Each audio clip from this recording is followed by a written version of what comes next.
Assalamualaikum warahmatullahi wabarakatuh. Alhamdulillah rabbil alamin wassalatu wassalamu ala asyrafil anbiya'i wal mursalin wa ala alihi washabbihi ajma'in. Rabbi shrah li sadri wa yassir li amri wahlul 'uqdatam min lisani yafqahu qawli. Subhanaka la 'ilma lana illa ma 'allamtana innaka antal 'alimul hakim. Wa la hawla wa la quwwata illa billahil 'aliyyil 'azim. Allahumma yassir wa la tu'assir ya karim. Alhamdulillah, tuan-tuan yang dirahmati Allah sekalian, syukur kehadirat Allah kita dapat bersama pagi ini menyambung perbincangan kita dalam kitab Iman dan Kehidupan, sambungan perbincangan muka surat 111. Termasuk tajuk baru, senang, aman dan penuh harapan kerana hidup dalam kurniaan Tuhan. Termasuk tajuk kecil, mengingati kurniaan Tuhan, yang menyebabkan manusia ini benci terhadap diri mereka dan kehidupannya, sehingga tidak dapat merasakan kesedapan dan kesenangan hidup serta kepuasan. Ialah kerana merasa amat sedikit sekali menerima kurniaan Tuhan ataupun tidak menghargai sedikit pun. Biarpun nikmat itu telah ada dan dapat diperolehnya dengan mudah. Dengan itu, selalu beliau mengatakan, kami kekurangan ini dan itu, dan kami sangat memerlukan ini dan itu. Mereka tidak pernah mengucapkan, kami telah memperoleh ini dan itu. Baik, itu sekalian Dr. Yusuf Al-Qaradawi sebut sini tentang manusia. Manusia ni ada benda yang dia suka, ada benda yang dia tak suka. Dan manusia ni bergantung cara dia berfikir. Dia fikir benda yang baik ataupun dia fikir benda yang buruk. Dia fikir benda yang positif ataupun dia fikir benda yang negatif. Apabila manusia ni hidup dalam keadaan melihat benda-benda yang buruk ataupun tidak pernah merasa aman, maka dia akan mula melihat perkara-perkara tentang kekurangan-kekurangan dalam kehidupannya, seperti tidak merasa nikmat tentang kehidupan ataupun tidak pernah merasa puas dengan apa yang telah dianugerahkan oleh Tuhan. Dan orang-orang ini akan sentiasa membuat perbandingan dengan mengatakan, kami tak cukup yang ini, kami tak kekurangan yang ini, kami memerlukan ini dan kami memerlukan itu. Jadi kata ini sifat manusia, tak pernah rasa cukup, tak pernah rasa puas, dan sentiasa mencari-cari perkara yang dia belum dapat sehingga melupakan perkara yang dia telah ada. Itu panggil manusia macam itulah. Tetapi bagi orang beriman tak sepatut itu. Orang beriman ni dia bersyukur dengan apa yang dia ada.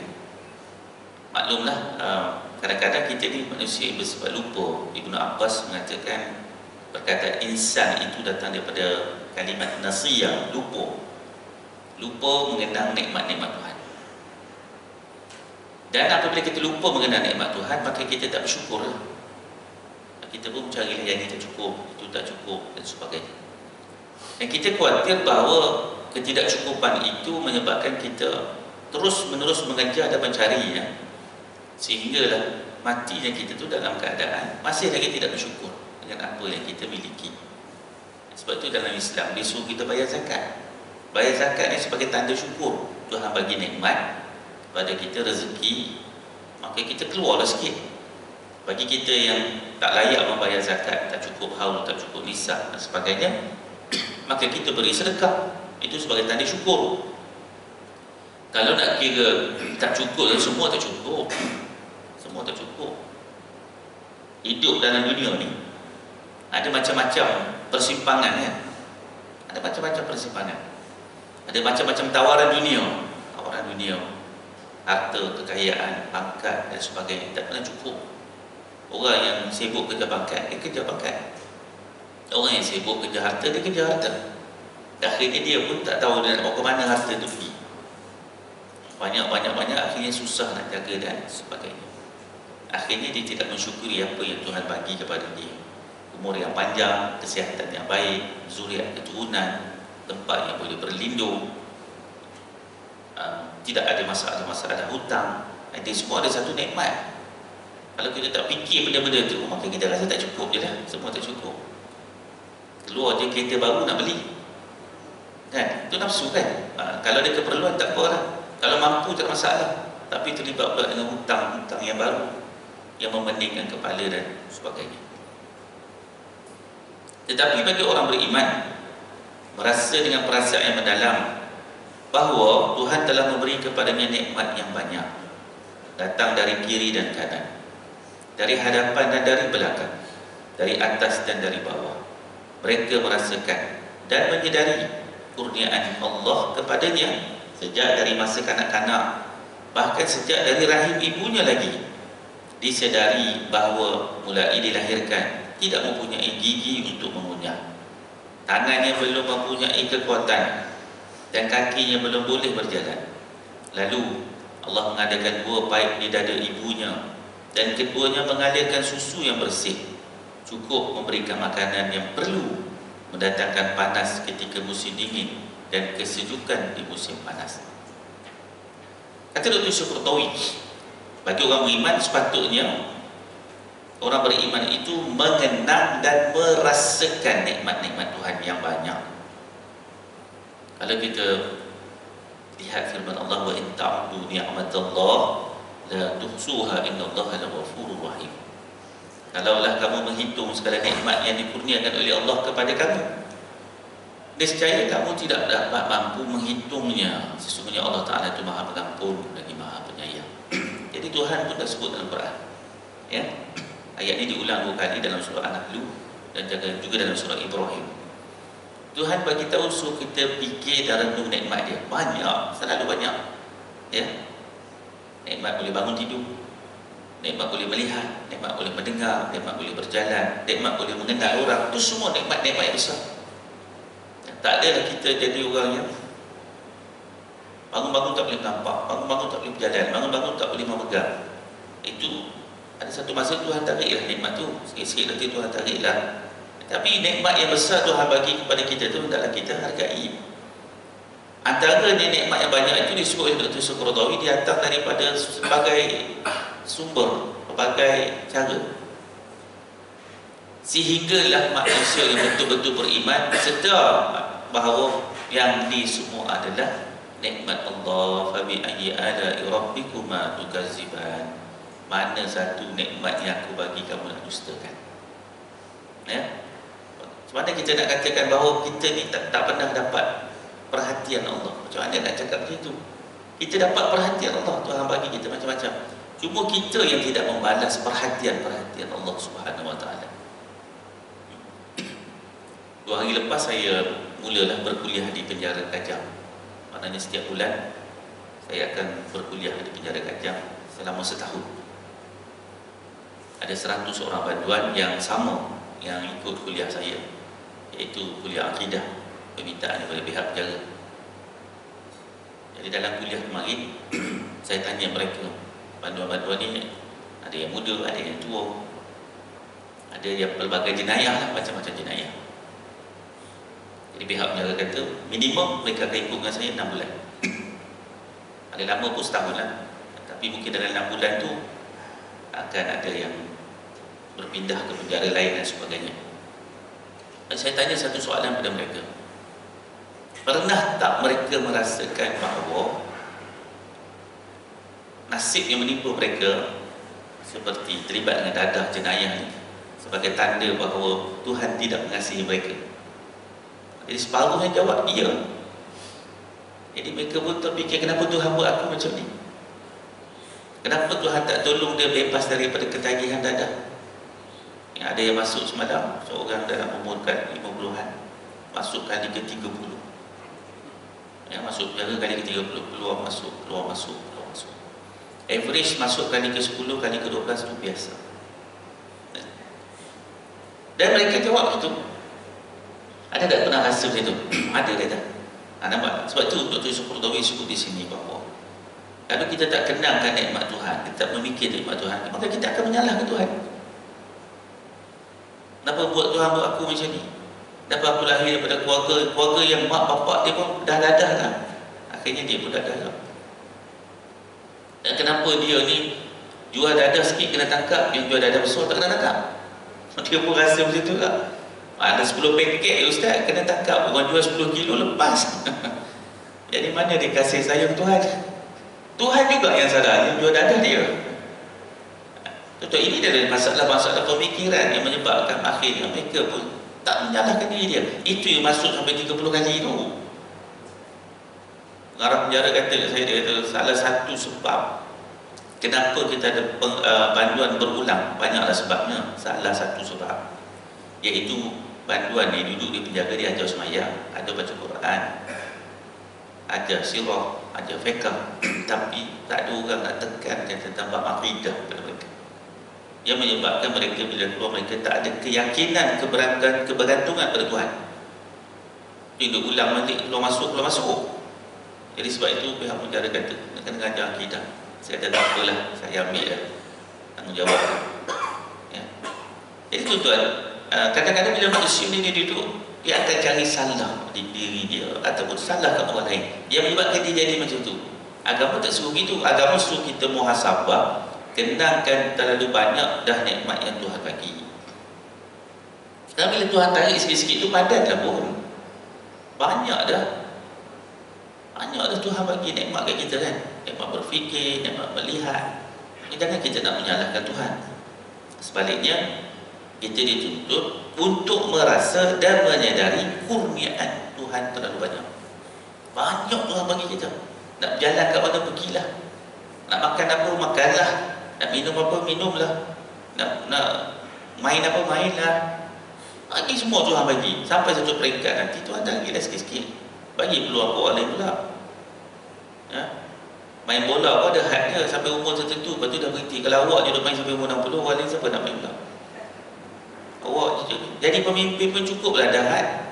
Nak jadi pemimpin sampai umur berapa? Bagilah orang nak pimpin lah. Kerja kerajaan pun cukup lah 60 tahun pencen, dia minta 65 lagi orang. Orang lain pun nak kerja lah. Cukup lah tu. Bagilah peluang ke orang lain. Dunia ni bukan kita punya. Ada orang lain juga nak hidup. Generasi ni pun nak hidup. Tapi kita ni telah diberi kurniaan yang banyak. Sebab itu kata Dr. Suka, cuba fikir.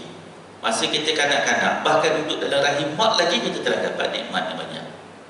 Nikmat yang banyak Tuhan bagi. Antaranya apabila kita lahir. Lahir dia kita ni tak tahu apa nak buat. Maka Tuhan berikan kepada ibu bapa tu perasaan kasih sayang, menyayangi dan sebagainya. Tak boleh nak mengunyah, tapi boleh makan. Makan benda yang Tuhan tetapkan, iaitu susu ibu tu. Cukuplah. Nabi sebut dalam hadisnya, susukan anak kamu sampai umur 2 tahun. 2 tahun tu kalau susu dia cukup dah. Cukup dah. Boleh membesar, ya, boleh sihat. Tak payah benda-benda lain. Tak payah nestem apa semua, tak payah. Tak payah nasi lembik semua, tak payah. 2 tahun susu dia cukup dah. Cukup. Tidak memberi apa-apa kemudaratan kepada bayi tersebut. Cukup. Ya. Dan begitu juga semasa belum boleh berjalan, belum boleh memegang.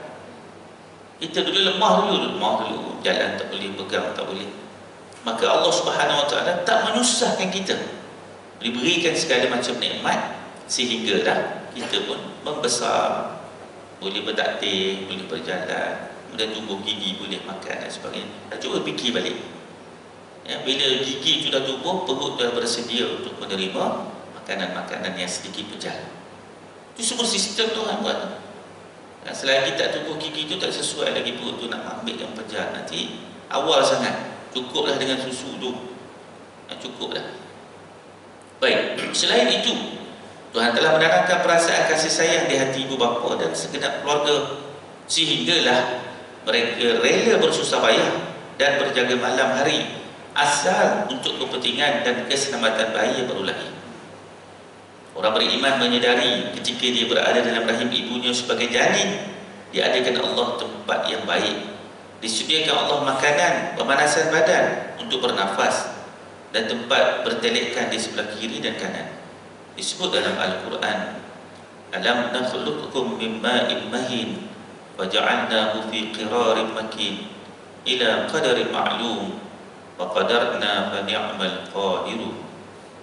Bukankah mereka kami ciptakan dari air yang kotor dan kami letakkan di tempat yang aman sampai pada waktu yang ditentukan, lalu kami adakan ukuran dan kamilah yang paling pandai menentukan ukuran. Surah Mursalat ayat 20 hingga 23. Baik, maka Tuhan berikan kepada ibu bapa yang melahirkan bayi itu dan juga kepada seluruh ahli keluarga untuk susah payah menguruskan bayi yang tak boleh huruf dia. Kalau kita bayar kita dulu, mak ayah kita ni uruskan kita ni, nak makan tak pandai, nak buang air tak tahu, nak mengurus diri tak pandai. Maka apa yang Tuhan beri, iaitu nikmat yang Tuhan bagi, kasih sayang seronok. Ya, sampai ibu bapa sanggup berjaga malam, ya, terutamanya ibu-ibu lah kan, ya, sanggup berjaga malam, menyusu dan sebagainya. Orang lain pun suka, seronok, bermain dan sebagainya. Ini semua adalah nikmat yang Tuhan bagi, kasih sayang, bukan hanya kepada manusia, bahkan juga pada haiwan. Tapi kalau kita tak fikir bahawa itu satu kurniaan Tuhan, kita akan kata, ini perkara biasa, ini natural. Itu tak natural, itu Tuhan campakkan. Tuhan berikan kasih sayang supaya bayi yang lemah itu mendapat bantuan, mendapat sokongan daripada keluarganya, daripada ibu bapanya. Maka sebab itu dia katakan orang beriman itu patut fikir. Kerana Quran datang cerita, apa Quran ceritakan? Quran ceritakan tentang kejadian kita tu. Yang disebut Tuhan kata dalam surah Mursalat ayat 20-23 ni, bukankah mereka kami cipta dari air yang kotor? Kotor ni bukanlah maksud kita ni, kotor maksudnya keluar daripada saluran kotor tu, saluran kita buang air kencing ni, ya, benih tu keluar kat situ, masuk pun melalui saluran tu juga. Itu yang dimaksudkan, bukan maksud kotor ni kita ni kotor. Kalau maksud kita ni kotor, susahlah kita nak beribadat, sebab kita ni dalam keadaan najis. Bukan maksud najis di situ. Jadi fikir balik, kita ni datang daripada mana? Daripada sumber tu, saluran itu, daripada air, daripada cecair. Semua orang datang daripada situ. Tak ada siapa-siapa pun tak datang daripada situ kecuali Adam dan Hawa, ya? Semua datang daripada situ. Faja'alnahu fi qarar makin, dan kami letakkan di tempat yang aman. Qarar makin ni dulu nak sebut apa pun tak tahu, istilah apa nak sebut tak tahu, sebab belum ada sains. Orang kata baby duduk dalam perut, padahal bukan dalam perut. Nampak dalam perut mak tu besar, tapi baby tu duduk kat mana? Quran ada sebut duduk jadi qarar makin. Apa benda qarar makin? Zaman dulu mana ada ultrasound nak cek kat mana duduk bayi, tak ada. Zaman dulu tak ada. Quran ada bagi tahu dia duduk satu tempat yang selamat. Tempat selamat tu apa? Bila kita dah ada teknologi, kita dah ada alat-alat yang boleh mengesat, rupanya barulah datang istilah qarar makin tu, rahim. Rahim mak tu, benih tu duduk situ. Kita pandangan mata kasar, orang dulu tak ada teknologi, mana tahu baby duduk mana? Baby duduk dalam perut, kat mana dia duduk tak tahu. Tapi Quran bagi tahu. Ketika orang tak ada teknologi, tak tahu pun, Quran dah sebut dah tentang qarar makin, tempat yang aman. Bila dia benih tu duduk je situ, selamat dah. Benih-benih lain tak boleh masuk. Duduk selamat situ, dan membesarlah dia dekat situ. Tempat itu hanya ada pada wanita saja, wanita saja ada qarar makin, iaitu rahim. Kita zaman-zaman kita ni okey dah boleh tengok dan sebagainya. Zaman dulu mana ada, tapi Quran ada cerita awal-awal lah.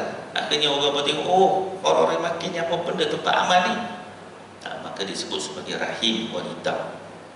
Kita tak tahulah, kita tak tahu, zaman dulu tak tahu. Kemudian Tuhan kata ila qadar ma'lum, dan kami adakan ukuran ataupun tempoh berapa lama nak duduk dalam qarar makin ni. Bukan mak yang tentukan, bukan ibu yang tentukan, bukan perempuan yang mengandung yang menentukan. Allah Subhanahu Wa Taala menyatakan tempoh tu kami yang tentukan. Berapa minggu? 34 minggu, 36 minggu, 37 minggu, 38 minggu. Itu Tuhan yang tentukan. Bukanlah orang perempuan yang mengandung tu, dia mengandung 6 bulan, dia kata penatlah ni nak pergi beranak, jom pergi hospital. Kalau agak kata bawa besar lagi, jom pergi hospital, pergi beranak lah apa-apa. Tak boleh gitu, mati pula tu. Tak cukup tempoh dia, ya, bukan mak tu yang tentukan berapa lama dia mengandungkan bayi tersebut. Walaupun zaman moden kita ni, kita dah boleh buat prediction, boleh buat jangkaan bahawa sekian-sekian dia akan lahir. Zaman dulu mana dah tahu. Tak tahu. Ya, perkiraan dulu tak tahu. Jadi kita zaman moden ni banyak dah untuk Tuhan bagi macam-macam dah keuntungan, pergi cek dan sebagainya, sehingga boleh jangka bilakah bayi itu akan lahir. Lahir pun ada pula cara dia Tuhan tentukan, iaitu qadar yang Tuhan tentukan. Itu ada pula tanda-tanda kelahiran, pecah air bertuban. Dia tak adalah tiba-tiba je rasa nak lahir. Dia ada orang perempuan, dia tahulah, ya, dia tahulah sakit dia macam mana. Jadi Tuhan yang tentukan semua benda tu.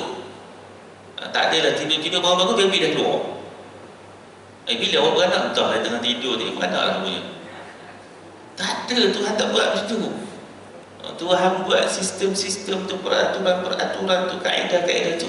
Maka dia sebut ila qadarin ma'lum, satu tempoh yang ditentukan oleh Allah Subhanahu wa taala. Faqadarna fa ni'mal qadirun. Tuhan kata, dan kamilah yang paling pandai menentukan ukuran. Tuhanlah yang paling mengetahui bilakah benih itu akan duduk dalam rahim dan bilakah benih itu sampai waktu untuk dilahirkan. Mungkin kita jumpa doktor kata okey sekian bulan. Tapi hakikatnya saat, minit, jam, waktu Allah yang tentukan. Sebab tu dia kata Allah yang meletakkan segala-galanya. Doktor sekalian, kenapa Doktor Yusuf Qaradawi bawa ayat ini dalam perbahasan ni, dalam bab mengingati kurniaan Tuhan, bab yang pertama ni? Kenapa dia bawa benda ni? Supaya perkara basic ataupun perkara asas yang perlu kita semua memberi perhatian, iaitu kenalkan kita ni datang dari mana dulu. Sebelum kita nak masuk bab yang berikutnya nanti, kita akan bincang tentang beberapa firman-firman Allah tentang alam dan sebagainya. Fikir pasal kita dulu, kita datang dari mana-mana dan kita membesar sampai hari ini macam mana. Nikmat yang banyak telah kita ambil itu, pernah tak kita renung dan fikirkan? Barulah bila kita fikir benda-benda yang macam ni, kita akan merasakan bahawa terlalu banyak dah nikmat kita ambil. Terlalu banyak. Kenalkan kita dulu budak kecil, mak ayah kita susah, ya, kita hidup sampai hari ni masih lagi hidup, boleh beribadat, dah pergi pusing dunia, dah pergi buat macam-macam kebaikan, merantau sana sini, dapat rezeki macam-macam. Lupa ke kita datang dari mana? Siapakah sebenarnya yang memberikan segala macam kurniaan ni? Allah Subhanahu wa taala. Terbalaskah kita segala jasa Allah? Pastilah tidak, tak terbalas. Habis itu bagaimana dengan tak terbalas? Adakah kita tak perlu membalasnya? Kita cubalah membalas walaupun tak mampu membalasnya, iaitu dengan bersyukur kepada nikmat-nikmatnya itu. Tuhan bukan minta kita balas dengan dolar and sen, dengan emas dan perak. Tak ada pun. Waktu tu ada kenangkanlah nikmat aku yang terlalu banyak aku berikan kepada kamu. Tu je Tuhan minta. Bukan suruh keluar duit banyak-banyak pun. Dia suruh kenang. Dengan kenang itu, apakah kesan kepada jiwa? Kenang itu menyebabkan kita bersyukur. Banyak dah. Bila kita sakit sikit-sikit, kita akan rasa dulu Tuhan bagi sihat banyak dah. Baru je sakit ni, sikit-sikit je ni. Tapi dulu sihat. Dulu sihat, merata pergi. Tak tidur malam pun okey. Sekarang ni sakit-sakit sikit, sakit lutut, sakit pinggang, sakit itu, sakit ni. Tapi masa dulu banyaklah sihat. Sakit ni pun baru je, baru umur 50, 60. Yang 50 tahun dulu sihat. Sekarang dia tak apa nak lalu nak makan. Dulu semua belasah semacamnya. Dan masa kita muda-muda dulu, masa kita remaja dulu, mana ada kita komplain makanan tak sedap? Ya, belasah semua sama je.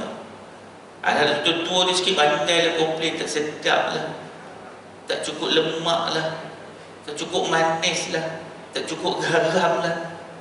Dulu belasah tak ada pun. Itu pun nikmat kan? Nikmat dia tu. Kita ni kadang-kadang bubur sikit mula, ni tak sedap ni. Masa dulu tak ada pun, fikir pun. Pergi sekolah bagi apa makcik kantin masak belasah sama je. Tak ada pun. Itu pun nikmat juga kan? Nikmat yang besar. Dan kita kenal tak benda-benda tu. Sebab itu dalam Quran Tuhan selalu sebut, kenanglah nikmat aku ke atas kamu. Fikirlah banyak dah Tuhan bagi, hargailah, syukurlah. Ya. Itu je Tuhan minta. Tu tak minta apa pun kat kita kan. Tak ada apa pun. Tuhan tak suruh kita jual emas dan perak bagi kita, tak ada. Tuhan suruh fikir nikmat banyak kan, banyak dah Tuhan bagi. Ya. Dan kenangkan pada bila? Kenang masa kita duduk rahim mak ni. Kita lahir, kita hidup, kita dapat melihat dunia. Mak kita orang kampung ya, tak tahu apa mak kita tu. Tapi kita lahir daripada perut dia, kita dah boleh merantau, tengok macam-macam, jumpa macam-macam. Mak kita tu tak tahu apa pun kat kampung, kerja-kerja kampung je. Tapi betapa nikmat kita keluar daripada rahim dia tu, kita dah boleh macam-macam. Maka sebab tu kita tengok dalam ayat lain Tuhan suruh kita pula belas kasihan pada mak kita, ya, pada kedua orang tua kita, biwalidaini ihsana, kepada kedua orang tua kamu buat baik. Kenapa nak kena buat baik? Tu dia cerita tu, kamu duduk rahim mak tu, buat baik kat dia. Dia mungkinlah tak baik sangat, tapi kita tetap kena buat baik kat dia. Ya, dia mungkin tak berpelajaran, dia mungkin emosi dia lain sikit, dia mungkin orang pemarah, tapi bapa kita tu telah berusaha bagi kita makan usaha. Kita tetap kena buat baik. Sehingga Allah Subhanahu Wa Taala suruh Nabi Ibrahim cakap dengan bapa dia pun cakap benda baik. Walaupun bapa kata, pergi kamu daripada sini wahai Ibrahim, aku akan baling kamu dengan batu. Dia tetap cakap baik. Dan Nabi Ibrahim kata apa? Sesungguhnya aku tetap akan berdoa kepada Allah agar kamu diberikan petunjuk. Tetap kena buat baik. Ya? Pemimpin yang zalim, Firaun, itu pun Tuhan kata kepada Nabi Musa, izhab ila Fir'aun innahu tagha. Pergi kamu jumpa Fir'aun, dia itu dah melampau. Tapi tetap pergi jumpa, cakap dengan dia elok, cakap dengan dia baik-baik. Dia itu memang melampau, tapi kena cakap baik-baik dengan dia. Sebab Tuhan tak bagi kita cakap benda tak baik kepada orang lain. Walaupun dia itu pemimpin yang zalim seperti Fir'aun, pun suruh cakap baiklah, cakap elok. Jangan guna bahasa-bahasa yang kotor, kesat, keji. Jangan. Siapa suruh? Allah yang suruh. Allah yang suruh. Nabi SAW berdebat dengan Abu Jahal, Abu Lahab. Mereka guna kata-kata kesat pada Nabi, cakap macam-macam. Nabi tak balas. Nabi tak kata, ketika mereka kata kamu gila, Nabi tak kata kamu lah gila. Tak balas balik. Kerana apa? Kerana itu perintah Allah Subhanahu Wa Taala. Kita ni tuan-tuan kadang terlupalah bila kita tak mengaji ni, kita terlupalah. Maka kita pun guna bahasa kasar, bahasa kasar, bahasa menyindir, bahasa menyakitkan hati orang. Ya, mungkin kita bercakap dengan lidah, dan boleh jadi juga kita bercakap dalam tulisan-tulisan kita di media-media sosial. Zaman sekarang ni lagi dah dahsyat. Ya? Zaman sekarang ni dahsyat. Ya? Kita tak takut ke kita akan ditanya oleh Allah? Kalau kita takut, kita tak akan buat macam tu. Baik. Orang beriman menyadari kurniaan Allah kepadanya penuh di sekelilingnya, dan dilihat setiap zarah benda yang teramat kecil di langit dan di bumi, semuanya kurniaan Allah kepadanya, memudahkan perhidupannya dan memberikan pertolongan kepadanya dalam menjalankan tugas dalam hidup ini. Dia nampak kurniaan Allah dalam hembusan angin, perjalanan awan, aliran sungai, terbit matahari, fajar menyingsing, cahaya siang, kegelapan malam, pemberian binatang ternak dan tumbuhnya tanam-tanaman. Baik, dia katakan di sini orang beriman. Orang beriman sentiasa kena alert, sentiasa kena ingat, dan sentiasa kena cakna dengan apa yang berlaku di sekeliling dia. Bukan oh pagi dah, oh malam dah, pada pukul 6 dah. Bukan. Cakna di sini itu dia merasa dan memikirkan setiap zarah benda yang diciptakan Tuhan itu, menunjukkan kebesaran-kebesaran Allah dan memberikan nikmat-nikmat yang besar. Ya. 2 hari lepas di penjara Gajah nak mengajar bantuan untuk cerita Pak Akidah ni payah. Payah kenapa? Pertama, akademik dia rendah sangat. Kedua, dia bercampur budak muda dengan sampai tua lah, sampai kat umur angkat 60. Jadi kategori macam-macam pula tu. Macam-macam. Jadi nak mengajar dia orang ni, bahasa kena bahasa dia. Kalau main bahasa saya ngajar macam ni, pengsan. Kena bahasa dia. Kena bahasa lengkuk dia. Kalau tidak tidur lah tuan. Jumlah pula ramai 100 orang. Jadi nak ajar tentang, nak bagi tahu nikmat Tuhan ni, nak cerita tentang bab beriman kepada Allah. Kenapa Allah itu layak disebut sebagai Tuhan? Macam mana nak terang lah? Susah tahu. Tapi bab akidah kena terang. Tanya kat bantuan dia, percaya tak bahawa Allah itu Tuhan? Semua jawab percaya. Mana waktu dia itu Tuhan? Sudah kacau. Tanya soalan tu, kan kacau tanya soalan macam tu. Mana waktu dia itu Tuhan? Ada yang boleh jawab. Dia kata Nabi bagi tahu. Oh, pandai. Kuliah kat panduan tu saya lagi suka pada kuliah kat surau. Sebab bila tanya dia jawab. Tanya kat tuan-tuan, sami'na wa ata'na. Dengar dan tak. Panduan ni kita tanya ni dia respon. Salah pun salah, tak kisah tuan-tuan. Tapi seronok juga bila ada respon-respon ni kan. Ceria rezeki. Dia pun tak mengantuk. Dia kata Nabi bagi tahu. Kamu pernah jumpa Nabi ke? Tanya soalan macam tu. Tak pernah dah tu. Muka semua pakai diam. Jadi masa itulah kita masuk cerita balik. Okey, sekarang saya bagi kuliah baru ni tak dibuat di surau. Sebab ada macam-macam hal. Kat penjara ni tu kalau saya cerita leceh.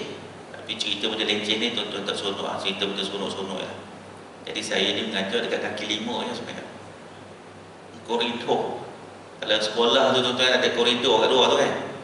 Oh tu ada longkang kan. Kat situ lah tuan-tuan saya mengajar. Kalau saya kamera tak boleh masuk. Kalau saya masuk kamera. Tapi mengajar kat kaki lima lah tuan-tuan. Dia macam bangunan 2 tingkat ni. Segi 4 kelas. Tapi saya duduk kat luar ni. Panduan pun duduk kat luar lah. Duduk atas simen lah. Tak ada kapet-kapet. Saya kata kuliah kat sini ni.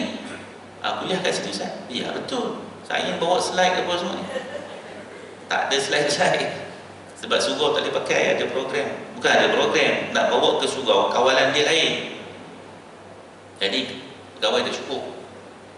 Nak bawa ke surau, dalam perjalanan bantuan nak pergi, kena ada pegawai, ada 4-5 orang.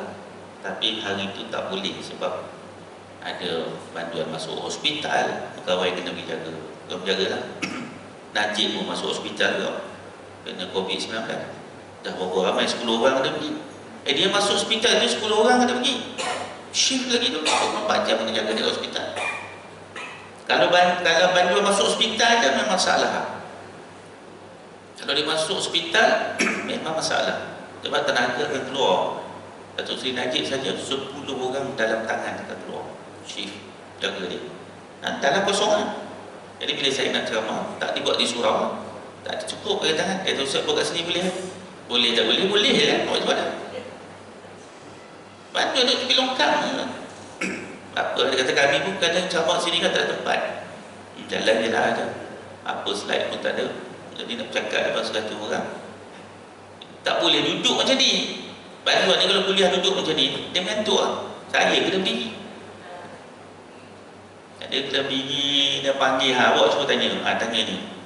Tanyalah soalan. Jadi barulah kita tanya dia tentang bagaimana dia nak kenal Tuhan. Di masa itu, tuan-tuan ada burung-burung untuk terbang. Saya kat kuliah ada burung untuk terbang. Merpati lah, burung pipit lah. Masuk dalam kawasan penjaga, dia terbuka kan.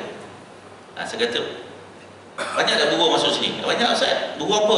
Tanya lah. Macam budak-budak dah tanya.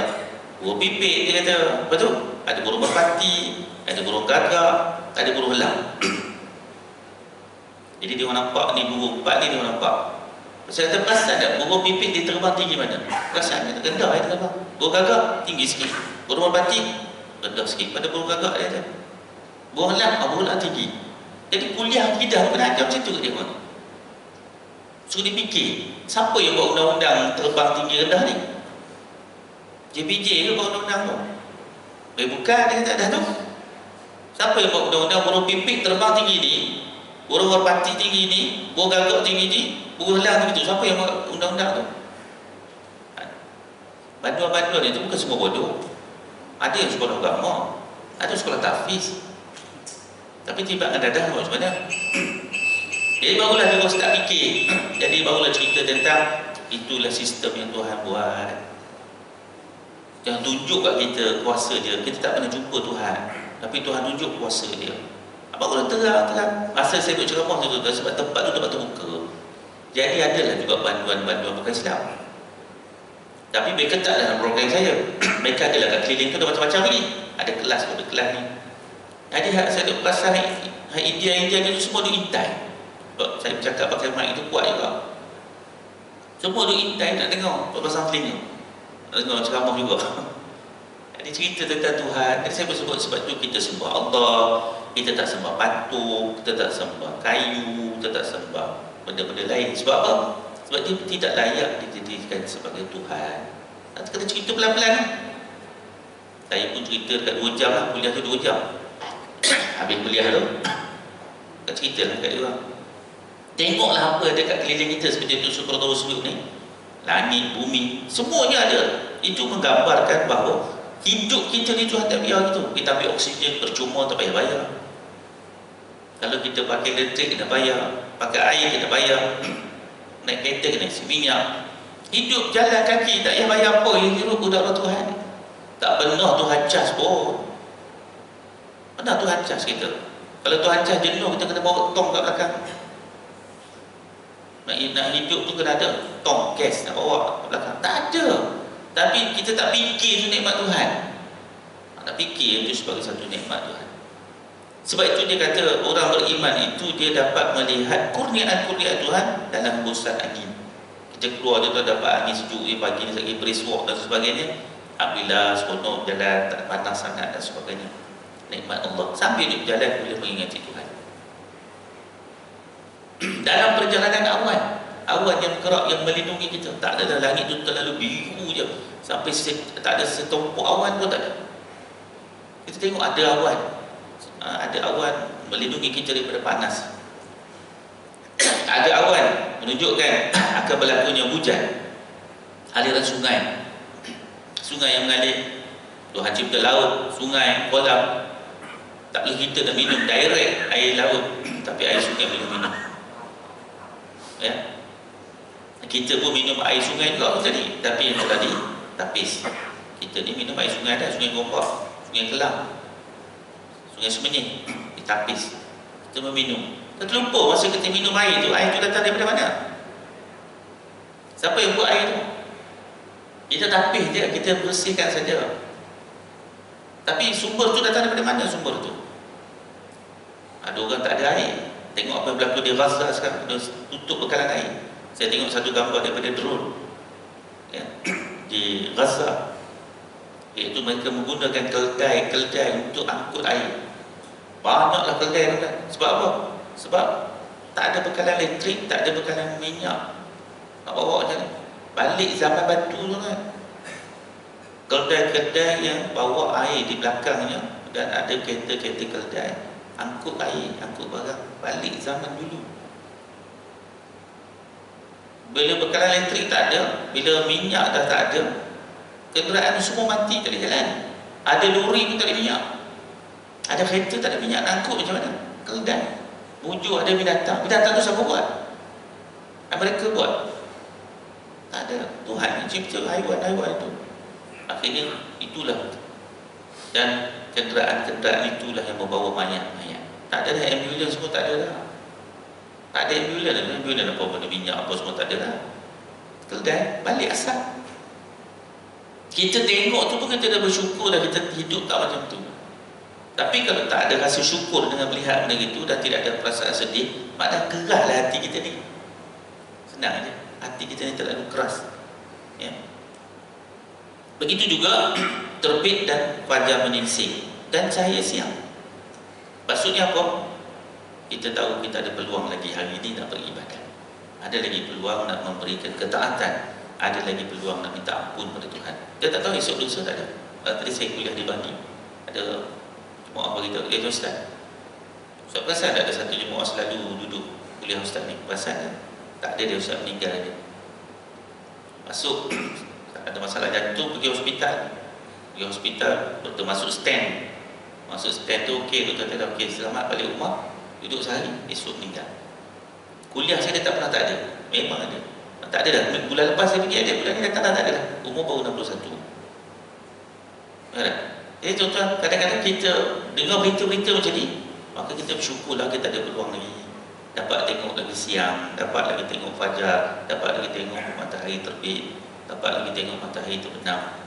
Kalau semua benda itu memberi isyarat tentang nikmat Tuhan dan kita dapat merasakannya, alhamdulillah. Tapi berapa ramai yang merasakan benda macam tu?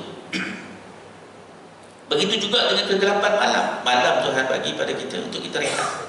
Nanti kita akan baca firman-firman Allah dalam buku ni. Ada banyak yang kita akan tengok satu-satu nanti. Itu disebut secara umum dulu.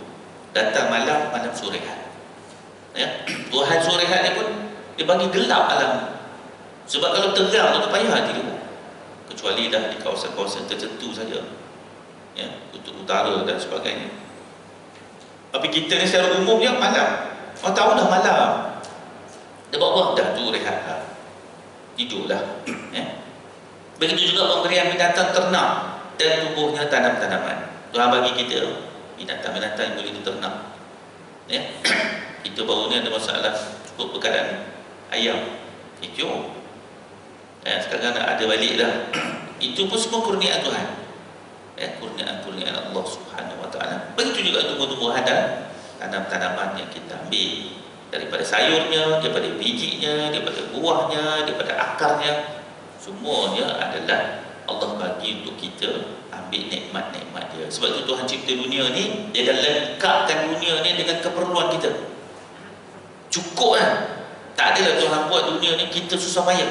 Dia dah lengkapkan semua, tumbuh-tumbuhan, haiwan. Tugas kita menguruskan saja, mentadbir saja. Apa boleh makan, apa tak boleh makan, apa beracun, apa tak beracun, manusia tahu. Buah apa boleh makan, buah apa tak boleh makan. Binatang apa boleh makan, binatang apa tak boleh makan. Binatang apa berbisa, binatang apa yang tidak berbisa. Semuanya telah pun ditegakkan oleh Allah Subhanahu Wa Taala dan diberikan kepada kita nikmat-nikmat itu supaya kita fikir dan kita renung. Baik. Okeylah tuan-tuan, saya berhenti di situ dan kita akan tengok nanti firman-firman Allah tentang apa yang telah disebut dalam surah Taha ini pada kuliah-kuliah kita akan datang. Sekadar itu, wabillahi taufiq wal hidayah. Assalamualaikum warahmatullahi wabarakatuh. Asyhadu an la ilaha illa anta astaghfiruka wa atubu ilaik. Bismillahirrahmanirrahim. Wassalatu wassalamu ala rasulillah alladziina aamanu wa 'amilus solihati wa tawassaw.